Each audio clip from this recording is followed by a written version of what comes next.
Informasi lain, Saudara, Bupati Pati Sudewo memenuhi panggilan Komisi Pemberantasan Korupsi KPK di Gedung Merah Putih, Jakarta. Sudewo hadir di KPK pukul 9.40 waktu Indonesia Barat. Ia hanya mengonfirmasi bahwa dirinya hadir untuk memenuhi panggilan sebagai saksi dan tidak membawa berkas untuk diserahkan. Sebelumnya diketahui KPK memanggil Bupati Sudewo terkait kasus suap proyek pembangunan dan pemeliharaan jalur kereta di Direktorat Jenderal Kereta Api Kemenhub. Dalam perkara ini KPK telah menetapkan 10 tersangka pada 13 April 2023. Tadi Pak. Ya, memenuhi panggilan. Panggilan sebagai apa Pak? Maaf ya. Dia di dalam ini Pak. Kasih lewat dulu Pak. Kasih lewat dulu. Berkas apa aja Pak? Berkas apa aja juga Pak? Ada berkas. Tanggapan soal pasti yang kirim ke KPK bareng-bareng gimana Pak? Ya, semoga baik-baik aja.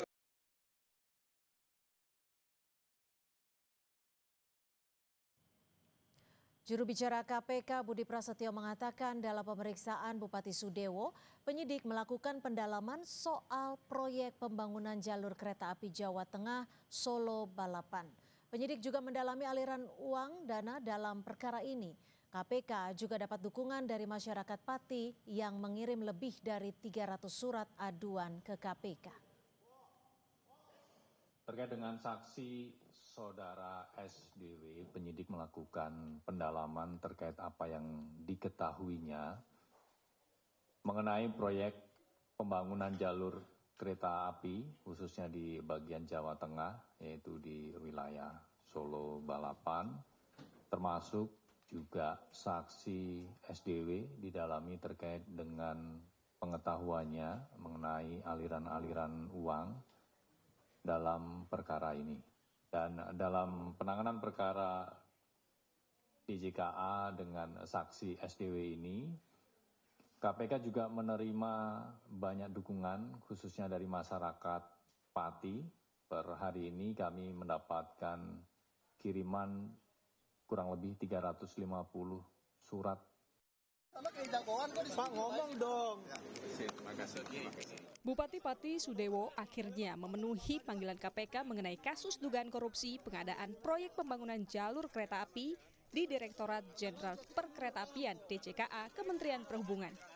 Keterlibatan Sudewo pertama kali terungkap dalam persidangan saat ia disebut sebagai salah satu pihak yang diduga menerima komitmen fee. Sudewo diduga memiliki banyak peran dalam pengadaan proyek pembangunan jalur kereta api. Pemanggilan ini merupakan pengembangan penyidikan yang diduga melibatkan Sudewo saat ia masih menjabat sebagai anggota DPR RI. KPK menegaskan pengembalian uang dari Sudewo tidak menghapus unsur pidana. Ini perkembangan dari Bupati seperti apa? Seperti yang disampaikan oleh Mas Jubir ya waktu itu, bahwa benar seperti yang disampaikan di persidangan itu sudah dikembalikan, tetapi berdasarkan pasal 4 ya, itu pengembalian kerugian keuangan negara tidak menghapus pidananya, kan gitu. Warga Pati mendukung penegakan hukum yang tengah dilakukan KPK dengan menggelar aksi konvoi ke kantor pos dan beramai-ramai mengirim surat ke KPK. Mereka mendesak KPK memeriksa Sudewo terkait dugaan korupsi DJKA. Masa juga akan menggelar aksi demo pada awal September untuk mengawal kasus ini. Kegiatan tanggal 1 di gedung KPK kita sudah berkoordinasi dengan teman-teman Jakarta. Jadi mobil komando kita nggak bawa dari sini ya Mas. Mobil komando, tim medis sudah disiapkan teman-teman di Jakarta. Di Jakarta sudah sekitar ada 800 massa yang di sana. Oh, berarti dari di sana juga ada massa?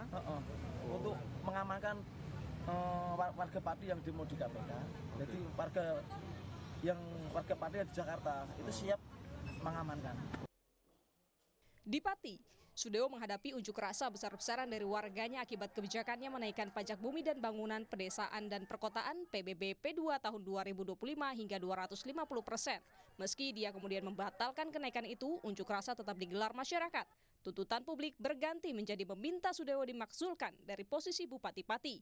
Sejak itu, Sudewo kerap absen di berbagai agenda resmi mulai dari paripurna DPRD untuk mendengarkan pidato kenegaraan Presiden hingga upacara peringatan HUT ke-80 RI. Serangkaian absensi ini terjadi di saat tuntutan pemakzulan terhadap Sudewo belum padam. Tim Liputan, Kompas TV.